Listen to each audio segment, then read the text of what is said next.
Welcome to Whole Lotta Wolves, episode 4 of season 6. I'm Joshua Buckley with co-host Paul LePage. Hello. We got Danny on the socials in Baltimore. Let's do it.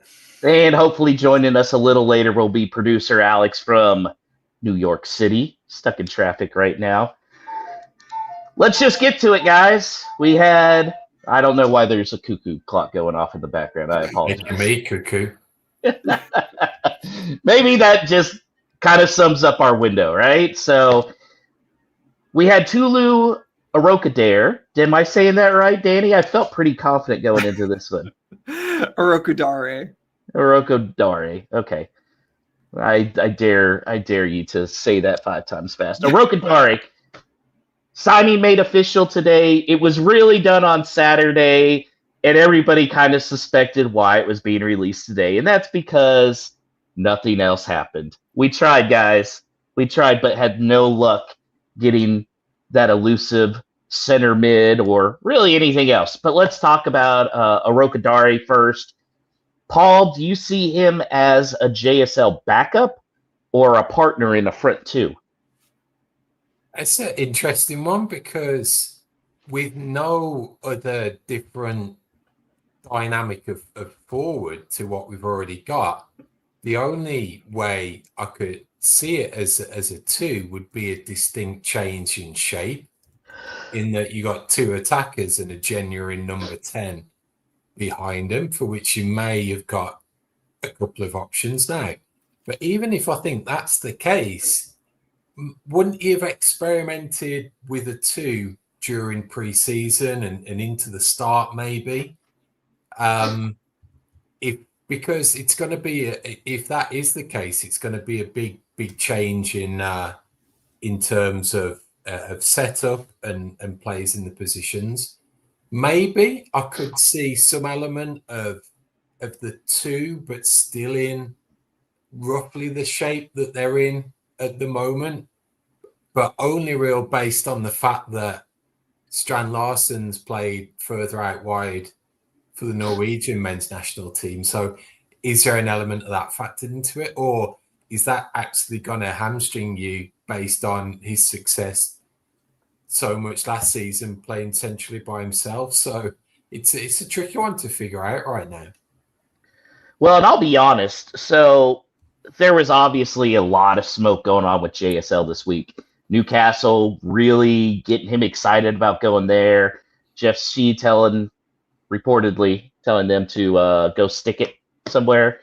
And then he came on in relief in the game midweek, scored 2 goals, really exciting.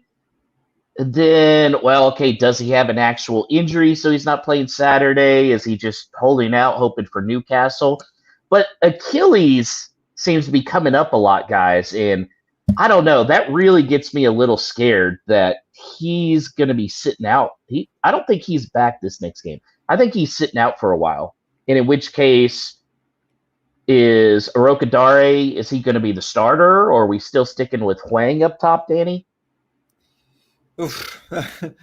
Pick your poison. I'm not really sure right now. I think that it might just be one of those minutes managed kind of things, but that doesn't really answer your question in the sense that I think, it's very possible that we get a start out of him, but if it is truly something ongoing, it seems like they mentioned that, it came from the previous game, from the Bournemouth game, but I seem to remember these issues cropping up for him. So it may just be kind of an ongoing thing, which sort of lends credence to the idea of Arokadare coming in and, not necessarily being pegged to play with him all the time, but instead of him, at least some of the time.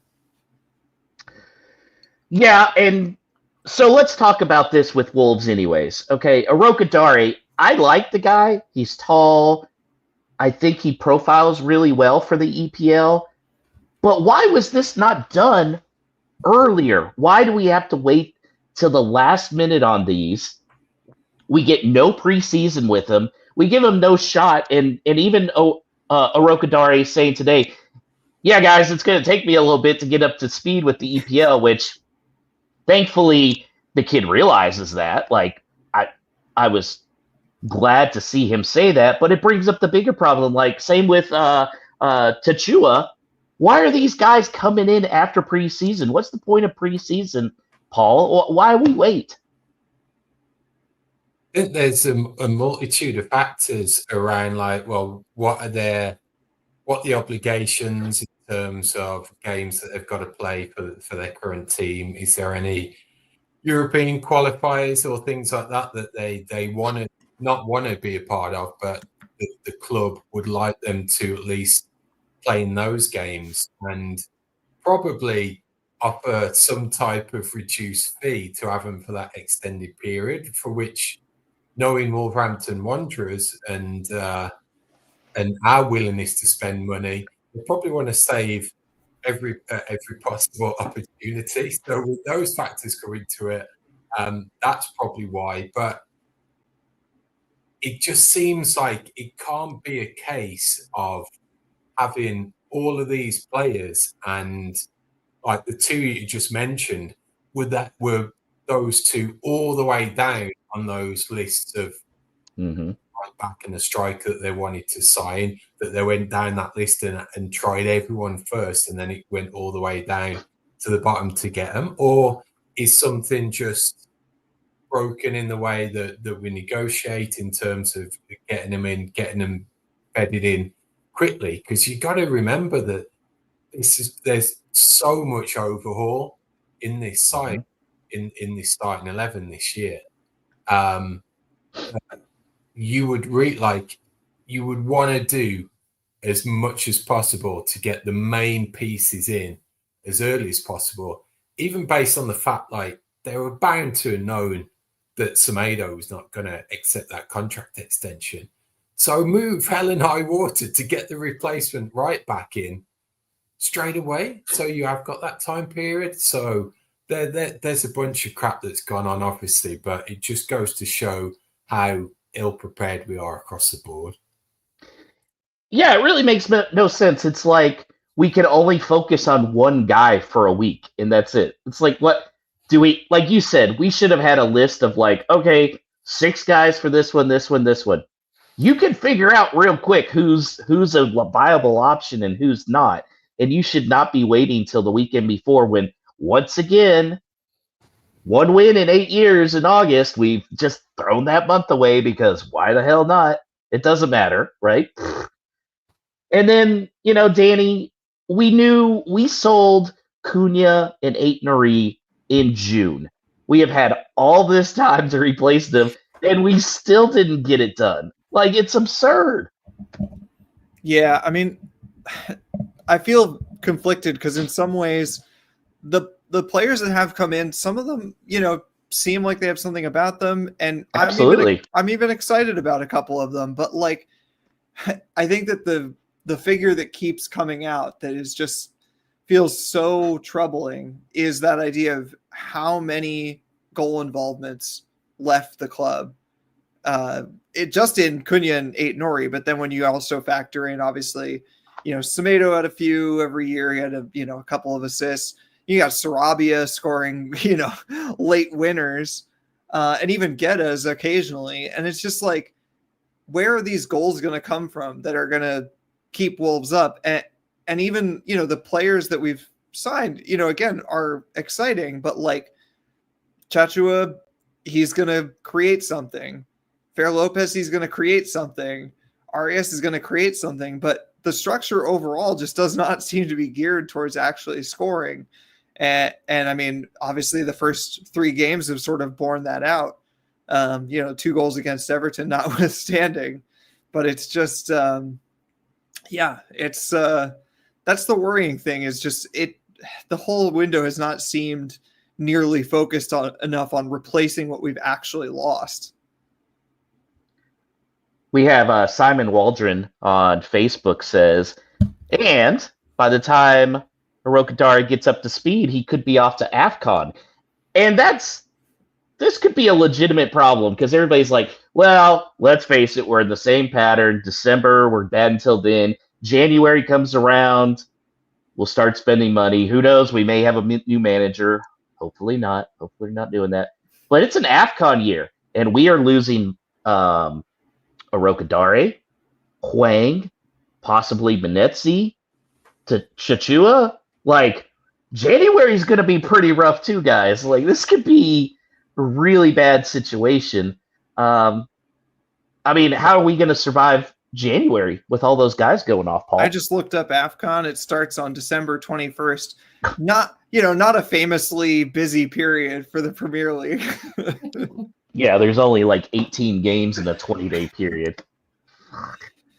Well, I mean, we can pretty much write off advancing in the FA Cup too. With the beginning of January. I mean, we're going to be hoping for some of these squads to get knocked out right away. And remember, Huang was awesome until AFCON. He came back, and he's never been the same. That's a different federation, though, so he should not be off to AFCON. Oh, yeah, that's right. That's right. We might want him to go. Yeah. Yes. Yeah. It's going to be a little rough. So, Paul, I feel like the transfer window shouldn't last until the end of the first month of the season, because you saw a lot of drama, not just with Wolves, but with other clubs where, Newcastle's all pissed off because Liverpool's coming from Isaac, but then Newcastle does the same thing to Brentford and Wolves, and then Wolves are having to go to Ghent and steal a guy. It's basically bigger clubs bully little clubs. It goes all the way down. And it's a bunch of crap when all this stuff should be done earlier. Would you make the transfer window early, Paul? Yeah, definitely. It's like it's this weird paradox that you're trying to have some semblance of a level playing field, but you've got those teams that have just spent an absolute fortune this year. It's like ridiculous that you look at the money the league winners went ahead and spent as well. It's just crazy. That's a whole different stratosphere of spend to what Wolves are in. And when you've got that type of money that you can wait till the very last minute to try and pick up the scraps or pick the advantage at the detriment even more of those smaller clubs, it's just it's completely unfair, but just the whole structure of like the league and the organization is designed for the benefit of those top teams anyway. So they will kick and scream to create the structure that gives them the best advantage, which if you've got the money to spend, it's what we've got now. So unless something drastic changes when it comes to voting for things, which it won't, I think we stuck with it. Yeah, it's ridiculous. I mean, Newcastle was leaving a reign of terror with players that were like, well, I want to go to Newcastle now. And I get it. JSL, it's ridiculous. You just signed a contract. Sorry, homeboy, you ain't going anywhere. But yeah, he's being offered, I'm going to a club that's Champions League and more than likely getting a lot more money. Everybody would want to make that move. But there's no reason for that to be happening in the first month of the season. Like January, it's already annoying, but whatever. But there was no reason for all of this drama. Nathan Judah broke down the numbers today. Out was Cunha, Aitnery, Fabio, Guedes, Semedo, and Sarabia's wages. Plus, keep in mind those other four I named also. That we lost the 6 highest wages on the club. Total, a little less than 120 million pounds. With the additions of JSL, Fer Lopez, Crikey. Is that right, Danny? Crikey? Am I close enough? Crikey. Arias, Tachua, Wolf, Arokadare. Total coming in, 105.7 million. So this penny that was dropping actually resulted in 13.5 million pounds worth of pennies dropping in Jeff Shee's pocket. That's a real damning thing for a club that finished 16th, right, Danny? Yeah, absolutely. And just had to remind myself as Paul was talking about the league winners went out and spent £500 million this summer. That discrepancy, I mean, we're not expecting to be fighting for the title anytime soon or at all. Ever. But it's completely ridiculous. And all of us struggle to understand the vicissitudes of PSR and FFP before it. But I think an interesting thing is just the average football fan, as much as, I think a lot of people want to say that the average fan isn't that aware of these things, but I think it's actually the opposite. So much of this information is just out there now in terms of how much clubs can spend against their turnover, and I just I just don't understand how, not to be glib, but like how they think they can get away with it, which, I mean, they are so far, but it's just like, it's so patently absurd. And the lines that they give us, in terms of being self-sustainable, and that somehow fitting into that is like the signings have to be players who are sort of up and coming. And I get in terms of like a footballing food chain, that's always going to be kind of the case, because players who are the finished product and who are, ready to compete in the Premier League 100%, they're going to go to a club that's probably in the top 6. That's fine. But like, it's just such a strange scenario we find ourselves in. They can say all they want about being self-sustainable and, spending within our means and developing players and whatever. But I'm sitting here on deadline day watching the deals get done for Forest, for Crystal Palace, for West Ham even, and it's just like, clearly these teams figure out a way to spend this money. And somehow, like with the stadium, we're the only ones who can't get this done. It's crazy. Ryan Gray from New England said she must be working on commission. You know what I compared this to was that episode in The Office when there's a surplus at the end of the year. And so Michael Scott's making them decide between new chairs or a new printer. Yeah. And then he finds out, if we don't do that, I get a portion of the bonus. So he goes, okay, you guys can't decide. We're not doing anything. And he buys a fur coat from Burlington Coat Factory. That is this situation in a nutshell. Oh, well, you guys couldn't decide on what center midfielder you wanted. So I'm getting a fur coat instead. See you, bitches. Paul, is there any area that you feel like we're better at than last year? No. I was waiting for that one. In the there's too much of an unknown, which goes to the whole point of like, if you're gonna replace your star players, you've got to have some confidence that that's actually going to be done, and that also goes to this purported player trading model that we've got. So, for example, you sell Cunha for 60 something. His replacement should be as good as for around about 30, allowing you to spend 10 to 15 on a couple of other shots in the dark, maybe, that could take off and do eventually a Pedro Neto. So Arias, maybe, but different profile, older guy, not this young up and comer. Again, back to goal contributions, we can't guarantee it. So the only positive that I'm seeing right now, and it's really like based off of 45 minutes on Saturday, is potentially that Fer Lopez is an upgrade on Sarabia, but coming off the bench. And we're just hoping for a miracle that it actually exceeds Sarabia and he's good enough to start, and he turns out to be the real deal.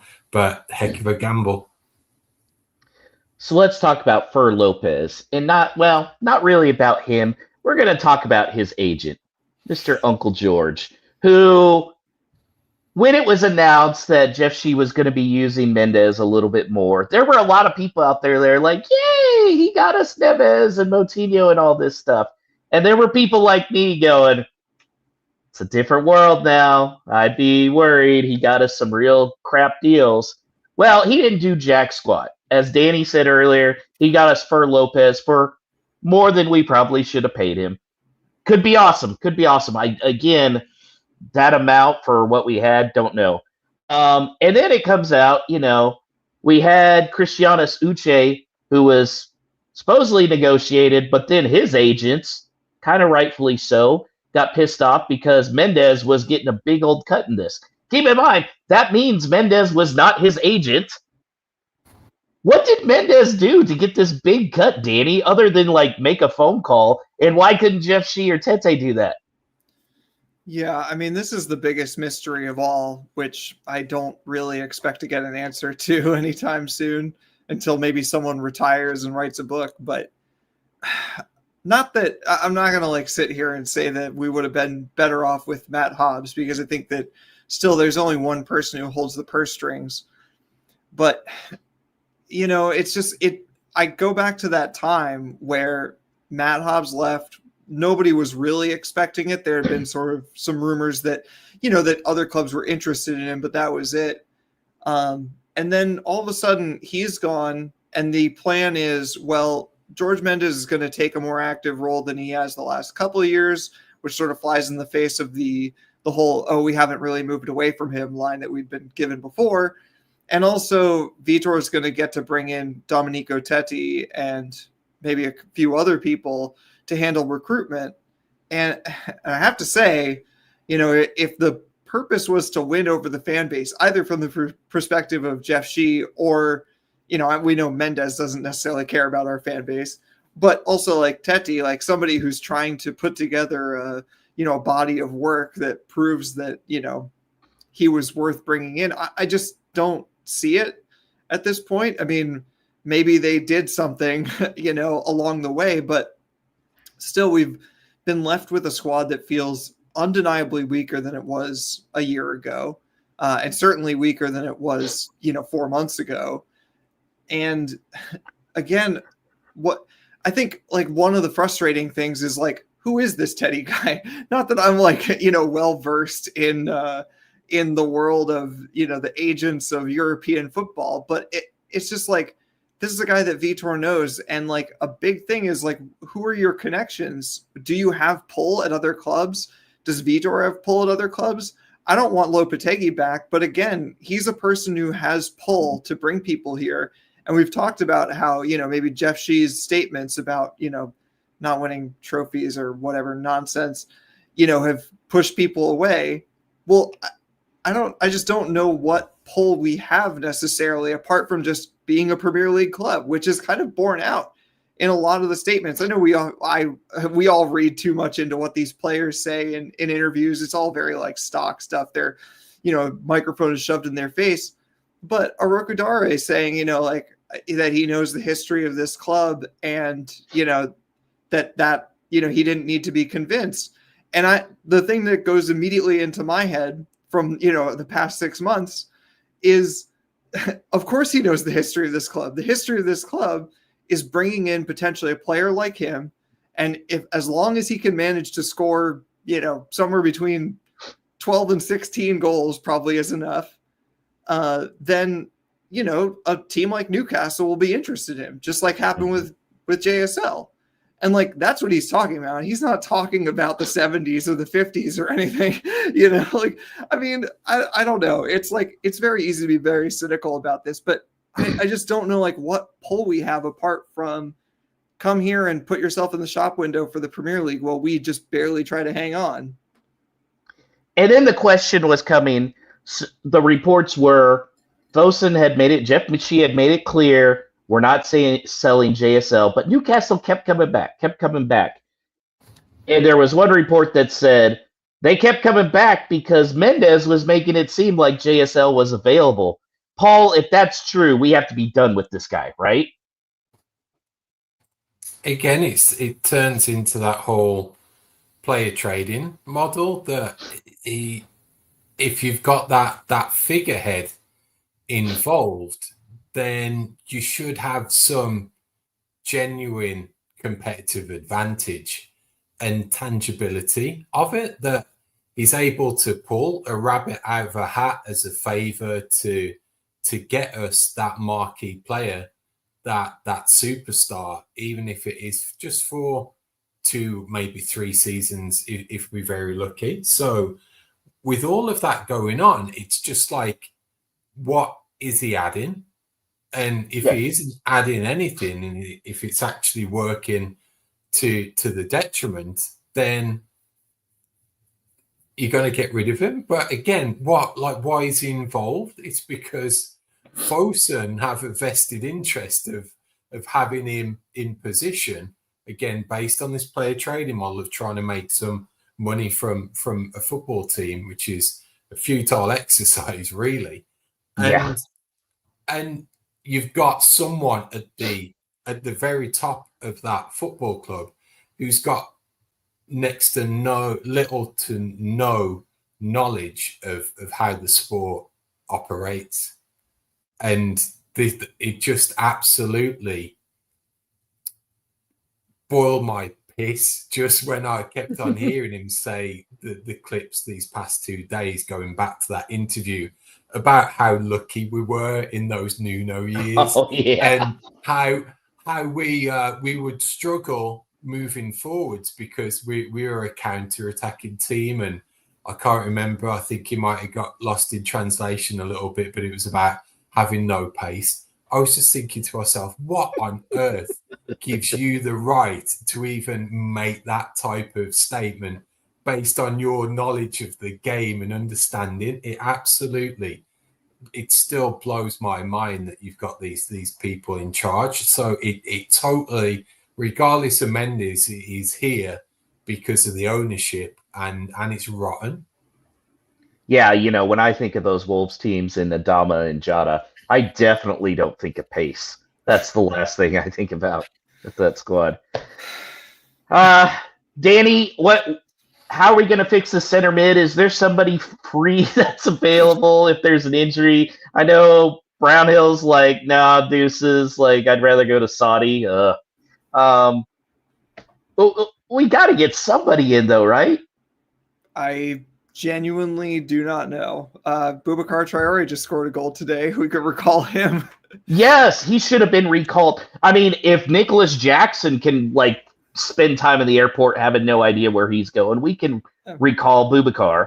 I don't know the deals with this because, oftentimes you can't recall them until a window anyway. So I'm mostly joking. But, it's just this is part of the problem that we've been sort of circling around here. And I want to preface this by saying I like Vitor Pereira a lot. And I think culturally he fits with the team. He fits with the city, seemingly.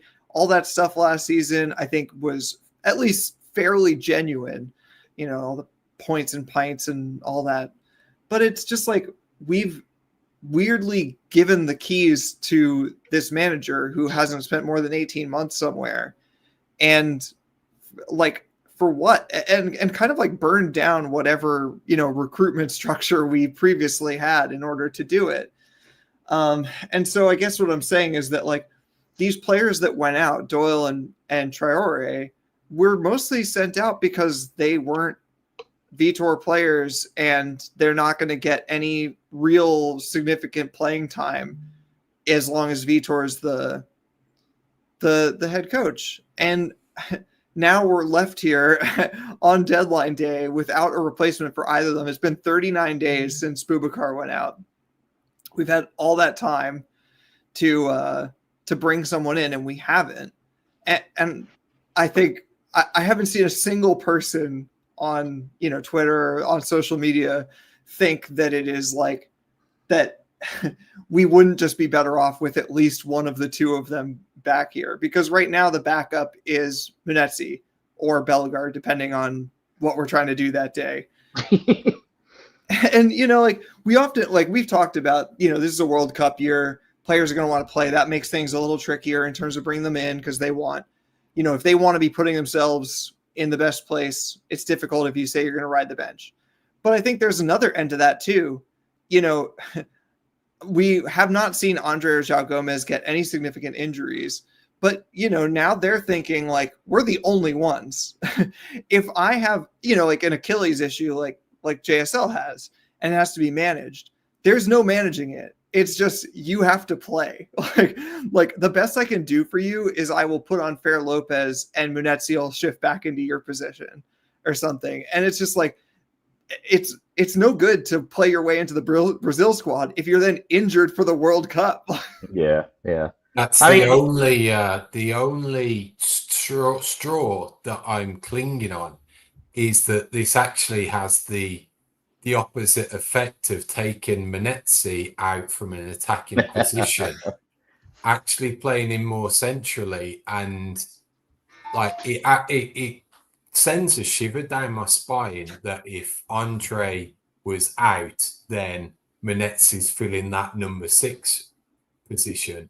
You just have to hope that in his limited capacity, all he does is chase and harry in that midfield and harangue the opposition, somehow wins the ball back and is able to hit a 4, maybe 5-yard pass to someone in a gold shirt who can then advance the ball, because he can't do it.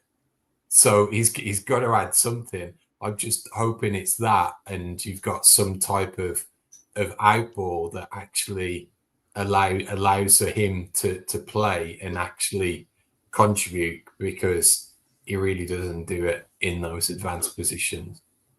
Danny, you mentioned the recruitment strategy. It seems like it turned out to be a piece of paper with a bunch of names written on it with Wolves misspelled and then crossed out and spelled correctly. That was our recruitment strategy. Hey, what did Vitor write up? I know J.K. Rowling wrote Harry Potter originally, like on the back of a napkin. That's rare that stuff turns out okay, and clearly it didn't. All right, guys, let's talk about the January transfer. No, I'm just kidding. We're not going to do that. Screw that. So let's go. We'll talk about Saturday's game. It was another loss, 3-2 to Everton. And really, probably the score closer than the game really was. Paul, Andre was back in for Bellegarde, but with JSL's injury, maybe, I don't know. Hwang Hee-chan was in as the lone striker. How did you feel about that lineup going in? Underwhelmed, and just like, again, you're just looking for solutions that aren't even there anymore. When you've got to run Wang out as the main striker, you're just destined to be banging your head against a brick wall, because unless it's not even, again, coming back to shape and how you get the best out of someone, it's a hiding to nothing for him, because he just can't run that sole striker role effectively or efficiently. So that's going to be a struggle. Munetzi is one of his attacking partners. That's going to be a struggle. Arias is still getting up to speed with the league and what have you. So it's like you down those players before a ball's even being kicked. And it goes to show, like, again, down to recruitment, down to stature of we are as a club now versus the opposition. Everton weren't any great shakes. Like, their back line should have been easily attacked, and you could have got some genuine joy from it. What made the difference in their team was that one talisman who's could be on the verge of like an England squad again with a good run of form, certainly capable enough to have got a move to a Champions League team. So, and you wrap all that together, can you call him generally world class? On his day, you probably can. Mm-hmm. Plus, a guy who got their third goal again was available from a team, homegrown, domestic, all of that, and would be an exact type of player that you would want to come in to a middle of the table team with wishes of advancements of some type of progress. That's what it boiled down to.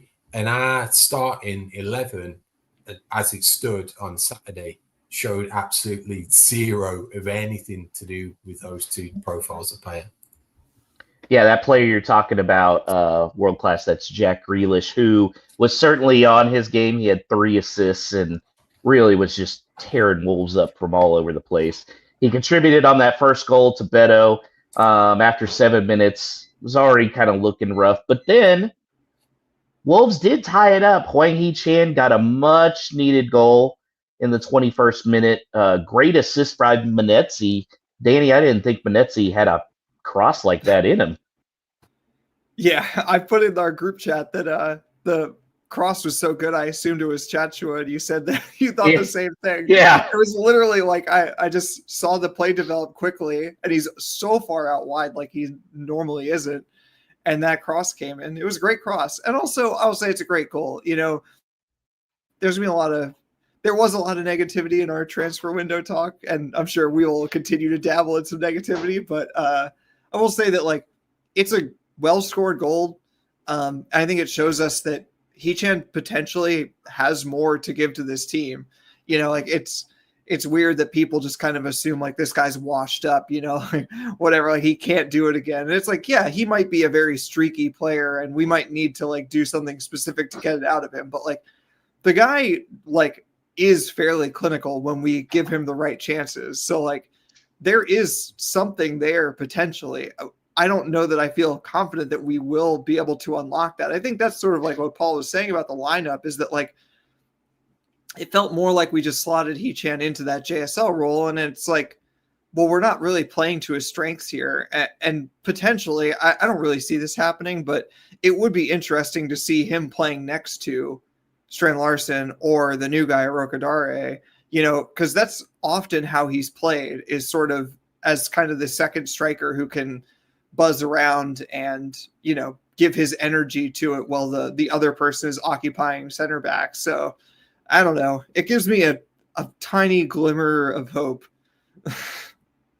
Yeah, he's such a guy that is short on confidence a lot, I feel like. And we did see that earlier in the week with that missed penalty kick that he had. You know, you mentioned clinical, not clinical on penalty kicks, but he gets, and this is why it is difficult with the fans really shitting on him, because I think he hears all of that. And I do think it's affected his confidence, which you should say, well, you're a professional, you should be able to get by that. But it's clear when he's got the confidence, he could be a really good player. But right now, it's very lacking in there. Everton came back. They scored 2 more Jack Grealish assists. The third one that Dewsbury Hall put away, it was done. It started with an absolutely disastrous pass from Agbadu that was just so light. And then Agbadu got burnt by Grealish and then went straight to Dewsbury Hall. Paul, how much longer can we give this guy shots? I mean, it's just, I don't know if it's something going on in his personal life, if it's mental, like what's going on, because this is not the same guy as last year. Definitely not. The whole talk was seeing this even in pre-season, and everyone was like, well, nah, don't worry about it, pre-season. You know, he's probably one of these guys that come the first game of the season, you play in the likes of Manchester City, he'll flick a switch and it'll be that Agbadu that we knew and loved from last season. And again, when we're talking about like the quality of the starting level, the quality of the squad versus last year, a lot of it we're talking about is form as well. And Agbadu is so far removed from the form that he was in for much of that period. It's crazy, like what is going on. Like, even to the fact that there's probably better tacticos out there than me that can judge performance, but based on that defensive unit on Saturday, it seemed to me like Santi Bueno was the standout, and 100%. He kept on being the one that was in the tussles with Beto and challenging for him. It's like, shouldn't that have been Agbadu's job as that central defender to absolutely sniff out that ball, not give Beto any type of space, and really clamp that down from any attacks even forming? So I don't know. I can't put my finger on it whatsoever, but it's light years removed from where he was. I mean, Danny, this was a guy that we debated at the end of last year should be considered possibly the captain because of the way he played and his physical style, and he looks like a championship player right now. Not just that, I remember, I believe on this podcast, you asking, are we going to something to the effect of, are we going to have trouble holding on to him in the summer? Yeah. And if he was playing like this last season, there's no way we would be wondering that. No, that one's locked up. Yeah, it's very hard to tell. I think, I don't know. A funny thing about your question about the captaincy is that there are several players in the team who I think like we all felt like kind of comfortable having the armband. Like, yes, this is a sensible choice, and I'm not going to get over worked up about it. But I kept thinking about how like none of them feel really like standard setters, and especially now that Agbadou is playing the way that he is, like he's not setting a standard for anyone, and it's like, I don't know, like say what you will about on the ends of the shouting spectrum, Cody and Kilman, who are both have obvious flaws as center backs, but like they seem to set a standard, and maybe it's just the place that we're in right now as a team. Like things are just not going right and people are playing poorly and whatever, but the team as a whole just doesn't quite seem to have a person who combines the qualities that make into a club captain, where not only are you kind of a leader amongst the group sort of personally, but also you are sort of a standard setter on the field. And man, that is something that Agbadou is lacking right now. I mean, like when I'm watching him, these mistakes that he's making feel so alien to who he was last season. And I'm just sitting there thinking, like, for your own sake, like you've got to get this together. Like, even if Wolves are still bad and we still get relegated or something, like just for your own pride, like you've got to be better than this. Like these misplaced passes. I mean, before it was just kind of like, oh, he puts it out of bounds. Like that sucks. But it's like, there were, I think, 3 specific times during this Everton game where not only was it misplaced, it was underplayed and immediately turned into a counterattack for Everton. It's like, this is beyond just like he's having a wobble. Like I think I said in our group chat, like he's a genuine liability. Which is not like something that you'd even necessarily say about someone like Toti, who I know like divides opinion, but like he has weak games, but he's rarely like a liability, like, creating opposition counterattacks of his own doing. I really feel like we need to get Dr. Sharon Feldstone from Ted Lasso in figure this out. But let's be honest, Jeff would look at it and go, where's my return on investment, guys? We're not going to do that. There was one final goal to give Wolves a shot. Moeller Wolf had a nice assist that went to Rodrigo Gomez. Of course, as tends to happen afterwards, everybody's like, oh my God, Rodrigo Gomez has to start every game. We had this with Sarabia. Every time Sarabia came off the bench and scored, oh my God, he has to start. Paul, I feel like I want Rodrigo still coming off the bench because he needs to be that spark in the 60th minute who's going to come in with fresh legs, be running his ass off, and is a goal-scoring possibility. Do you feel that way, or would you rather him be starting? I'm inclined for the first path, but just by way of giving us a plan B, that it doesn't seem that we've got those types of players that can be transformative in a way that if he wants to switch up the shape and go more attacking, he could bring on Rodrigo and keep the existing back line. So he's played for more further advanced. I think it may be a detriment to him starting that he's probably got more flexibility than those other players in and around the right wing back spot, which could impact him. I don't think we haven't got that body of work to see how he could really compete week in, week out defensively. So who knows as far as that goes. But I think as it stands, having him come on, either be more of an attacking output from right wing back when we are chasing a game, if we are a goal down and we're going for it and we happen to cough up one based on attacking and being hit on the counter attack because he's out of position in the box, so be it. But I think we've got to have some difference maker off the bench in games like it should have been on Saturday, that he looks behind him and can see I can bring this player on who's going to make a tangible difference. Yeah, I really feel like you need those threats off the bench so bad. And Rodrigo is one. And Danny, it's kind of looking like Fer Lopez has the ability to be one of those other ones. We were hoping, best case scenario, he kind of comes in and takes Sarabia's role. He's been impressive, but again, I don't want to start him yet because he's still so young. What do you think is the plan for him going forward? And he's going to score soon, right? It seems to be coming. Yeah, I'm probably actually a little bit closer than you are to saying he should start. But just, because I think that he's an interesting one. I see a lot of, Sarabia's abilities in him, but he also has a bit more of the physicality that you need for the Premier League. He is also, a point, I can't remember where I heard someone say this, but one of the only players on the field that day, or most of our games recently, that seem to want the ball.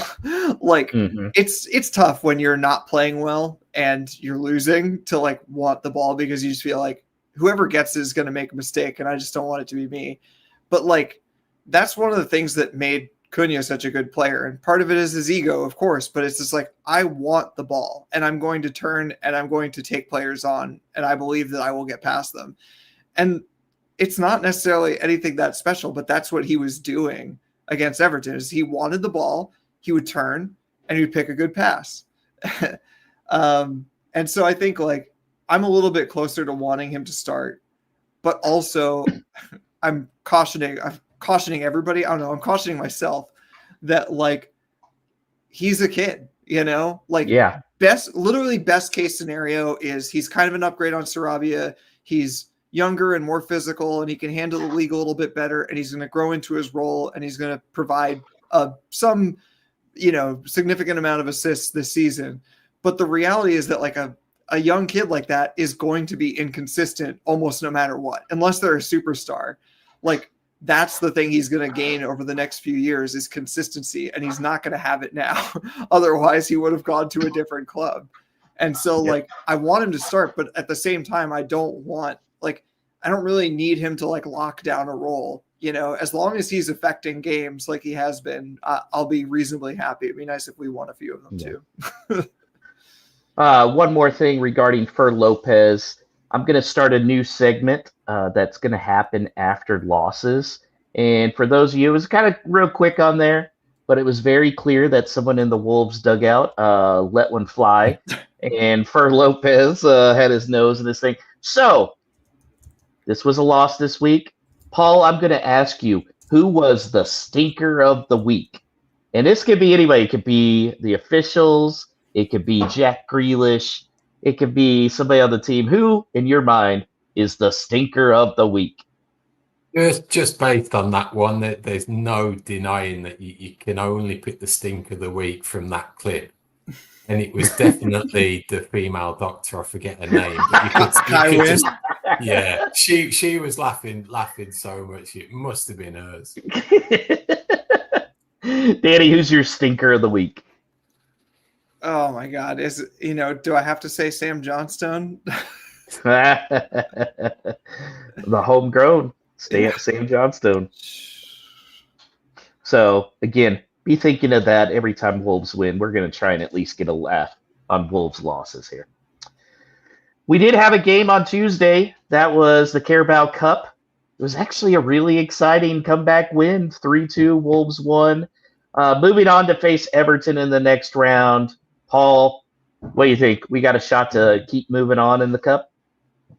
I think so, based on that fixture against West Ham should have been that typical one that we'd get knocked out in. So I could well see us being still in a crappy run of form, fully expecting Everton to roll in and beat us again, but end up coming out with the victory.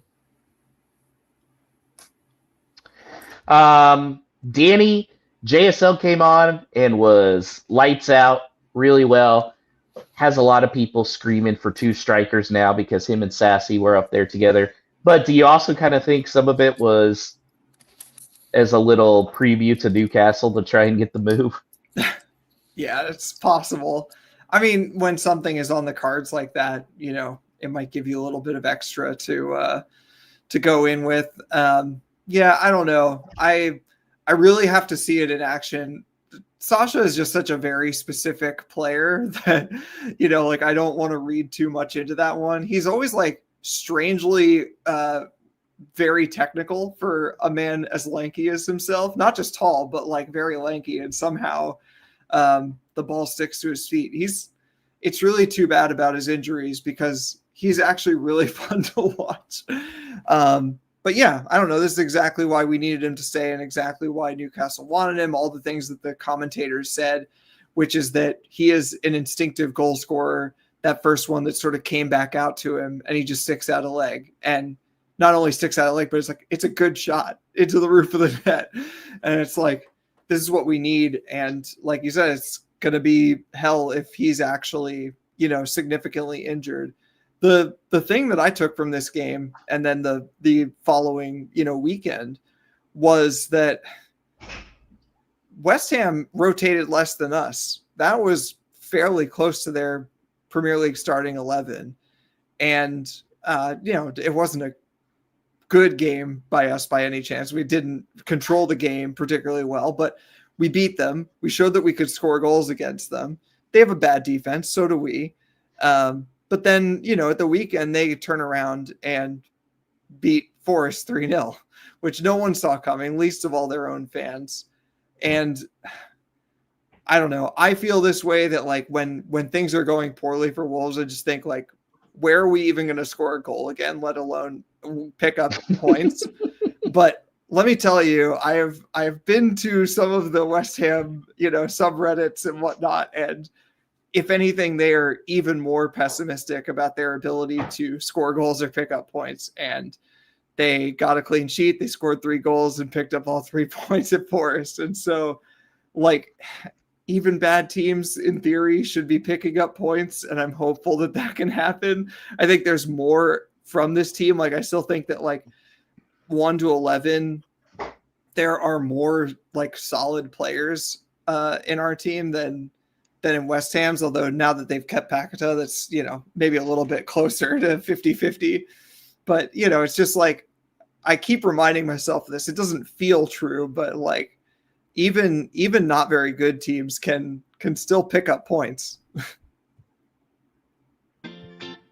No Stupid Questions is brought to you by Esfuerzo Wines. Located just north of Santa Barbara, California, Esfuerzo Wines showcases passion and 3 generations of winemaking in every bottle. Whether you're toasting some Vino de Vitor or winding down after a day of work, let Esfuerzo Wines transport you to the heart of wine country with each sip. Now at esfuerzowines.com, you can use the promo code VITOR, that's VITOR, at checkout to receive a 30% discount off your order. And don't forget to try the special edition 1-pack wines to show your passion and support for Wolves with each glass. This message is intended for those of legal drinking age. Do not drink and drive. Excessive alcohol consumption may be harmful to your health. If you or someone you know is struggling with alcohol abuse, please seek help. Esfuerzo Wines reminds you to enjoy their product responsibly and in moderation. It's that time of the show where we open it up and have you involved, answering the questions you've submitted on the socials or by emailing hello@wholelotofwolves.com or right here if you're with us on YouTube in the chat as part of the live stream in real time. So reminder, the segment is sponsored by Esfuerzo Wines, where you can get that 30% off your order by adding the coupon code VITOR when checking out at esfuerzowines.com. So first up, we have Stu on X asking, who plays more games this season, Andre or Manetzi? I That's a I big think thing to think about. I think Benetzi. As long as Vitor's there, I think Benetzi. Because we didn't get really the Benetzi replacement. Fer Lopez is the next logical one. Uche was obviously going to be the guy, but and I don't know, Andre. He's another one that's kind of like struggling a little bit, and you got the personality thing, and there'll be some suspensions in there for cards. And I don't see Manetzi unless he changes formations.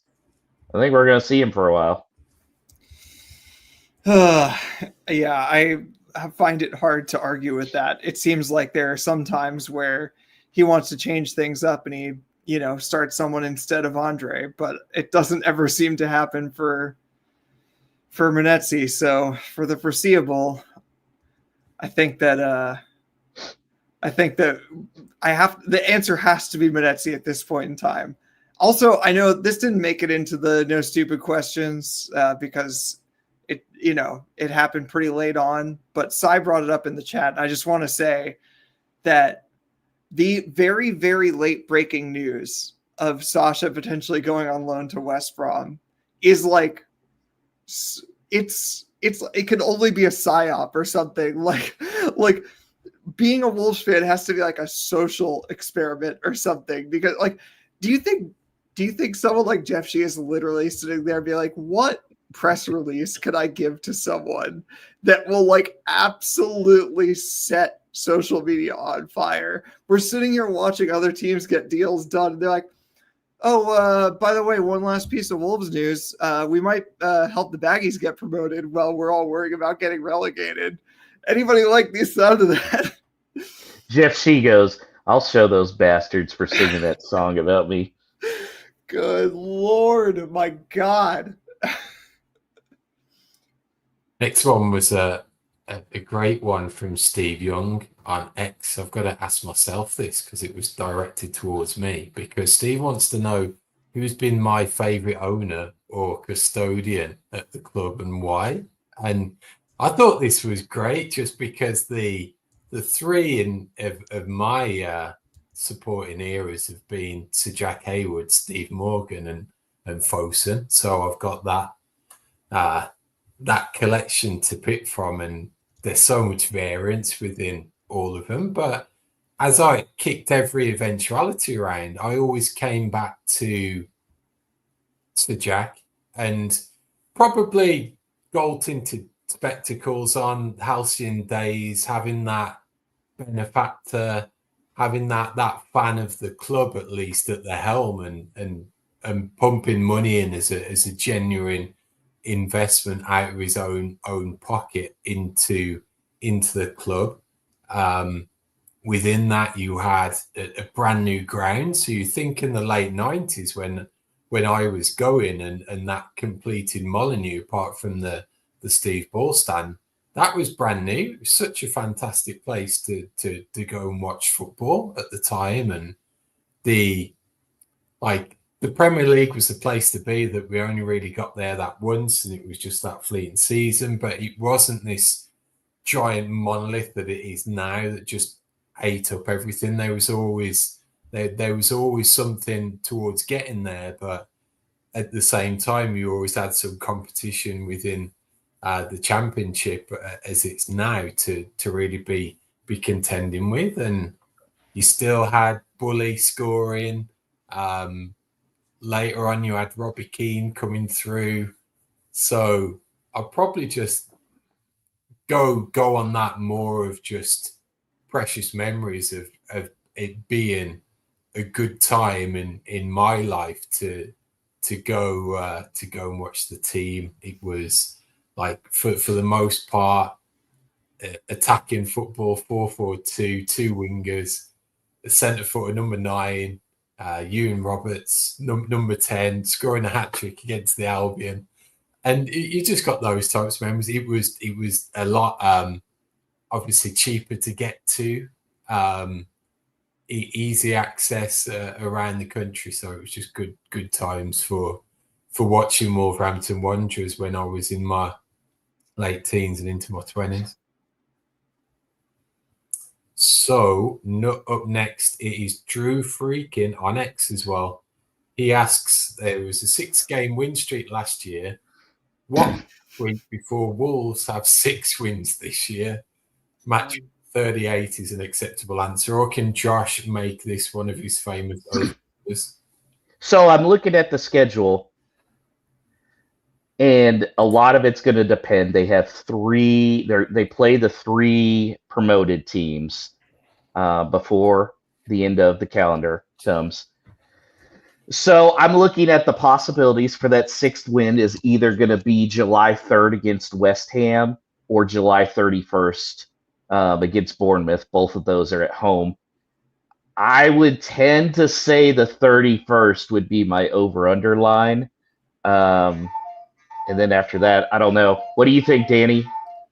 Oh, 6 wins. So, like, being very generous, play Leeds, Sunderland, and Burnley all in quick succession, September, October, like you said.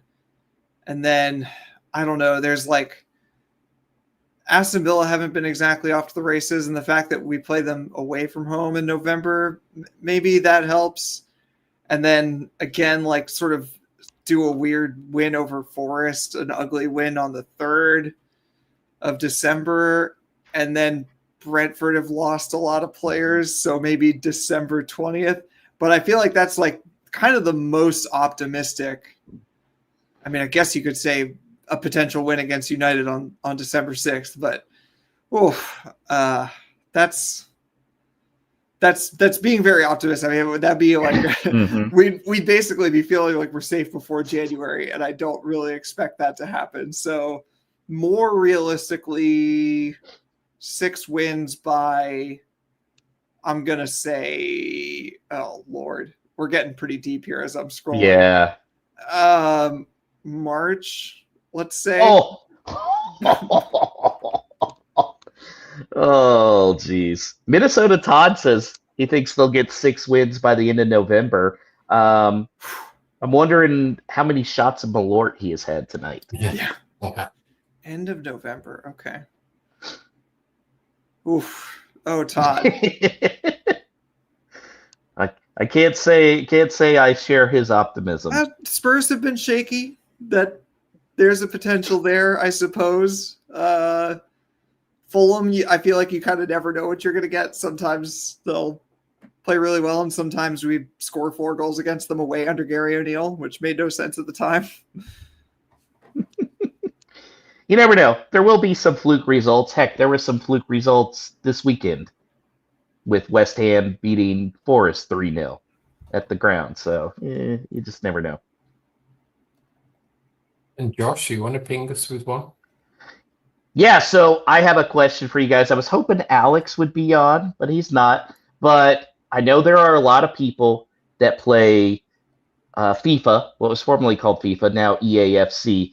So they released the ratings, Paul, for Wolverhampton Wanderers players as of last Monday when it came out. Who do you think the top 2 rated Wolves players were? I've probably got to go Strand Larson and Joe Gomez. That would be a logical thing, right? Danny, do you remember seeing this tweet or because I don't want to? It's funny. I saw it, but like because I don't play FIFA, I just like kind of scrolled past it. Yeah. Do not remember. Yeah. So, Paul, I will say that João Gomez was tied for 3rd. They were both 78s. Strand Larson, João Gomez, and Andre. So there were 2 people, again, as of last Monday on Wolves, that were ranked 79 overall and had the highest. I'll give you one more shot here to name those 2 players. Maybe one was Arias, and the other one was maybe Agbadu. Agbadu is one of them, is correct. Oh, yes. okay. In fact, they have Agbadu as significantly faster than João Gomez and Andre and Larson as well. Okay. Yeah, he had a pace of 80. The only other players with more of a pace was Huang, at a pace of 81. And then Minnesota Todd has it. The player that was ranked number one God. at a 79 on Wolves was Fabio Silva. So we can't even say that Jeff Shee, is just out there playing FIFA because he got rid of our top rated player. Yeah. Now I feel like EAFC did this because they knew he was going to go to a bigger club, and of course, all Yes. the bigger club players end up on there. But when I saw that, I was just like, "Are you kidding me? Like this guy, they have him, Todd. They have him as the top-rated Wolves players. Like it's absolutely absurd. Just absurd." Taking this question a bit more seriously than it probably deserves, I think it's like worth it to point out what a weird market it has been. Not to defend, the choices of Jeff Shee or anyone else, but especially for strikers. I mean, I think there were some aspersions cast at Newcastle going after Strand Larson or whatever. I still think it's a perfectly fine fit, all things considered. But someone pointed out like Dortmund going from Erling Haaland down to Fabio now, like paying a significant chunk of change for Fabio now is like kind of shows how like pure strikers especially just are so rare. Like there aren't tons of them, especially at the highest levels, because like those teams at the highest levels just don't play with strikers in that way. It has distorted the market significantly. And again, not any kind of defense of what we've done over the past few months, but Fabio Silva, folks, top-rated Wolves player. And that is No Stupid Questions for this week, brought to you by Espresso Wines. Remember to head to espressowines.com, use that coupon code Vitor at checkout for 30% off your order.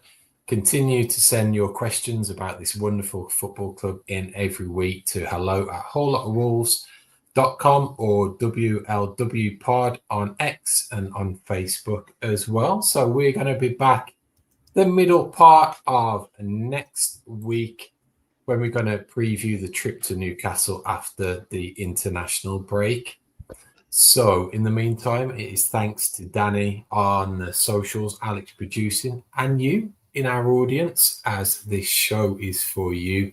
You'd be doing us a huge favor and helping to grow Whole Lotta Wolves by giving us a 5-star review or thumbs up on that platform of choice that you use for your podcast, along with heading over, if you've not done so already, to YouTube, subscribing to our channel, and liking, sharing, commenting on our content there. So as we go about our week, ladies and gentlemen, try not to get too sad, mate, about the transfer window, and just think up the mighty Wolves esports. Esports.